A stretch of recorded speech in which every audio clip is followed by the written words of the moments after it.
গাজীপুরের শ্রীপুরে বোতাম তৈরির কারখানায় আগুনে দগ্ধ হয়ে মৃত্যুর সংখ্যা বেড়ে ৩ জনে দাঁড়িয়েছে। সকালে শ্রীপুর থানার ভারপ্রাপ্ত কর্মকর্তা জয়নাল আবেদীন মণ্ডল জানান, সোমবার সকালে কারখানা থেকে একজনের মরদেহ উদ্ধারের তথ্য তাকে জানানো হয়। তাৎক্ষণিকভাবে পুলিশের একটি টিম ঘটনাস্থলে ছুটে যায়।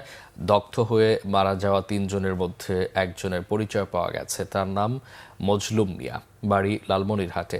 বাবার নাম বাবলু মিয়া। এদিকে রোববার রাতে গাজীপুর ফায়ার সার্ভিসের উপ সহকারী পরিচালক মোহাম্মদ মামুন ২ জনের মরদেহ উদ্ধারের তথ্য নিশ্চিত করেছেন। দুটো মরদেহ আগুনে পুড়ে বিকৃত হয়ে গেছে, তাই মরদেহ দুটোই পরিচয় নিশ্চিত করা যাচ্ছে না। ধারণা করা হচ্ছে প্রথম দিকে যে বিস্ফোরণ হয় তখনই তাদের মৃত্যু হতে পারে। রবিবার দুপুরে শ্রীপুর পৌরসভার ৪ নম্বর ওয়ার্ডের ভাংনাহাটি গ্রামের M&U ট্রিমস নামের কারখানাটিতে আগুন লাগে। মুহূর্তেই বেশ কয়েকটি বিস্ফোরণ হয়।